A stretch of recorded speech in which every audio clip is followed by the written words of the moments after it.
Masak sambal tempong, khas Banyuwangi, yang super pedas dan siga bikin boros nasi. Ulek cabai dan tomatnya. Goreng sebentar, terasinya. Tambahkan garam dan penyedap rasa.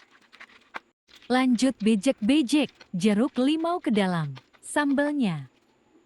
Sambal tempong khas Banyuwangi siap untuk dinikmati.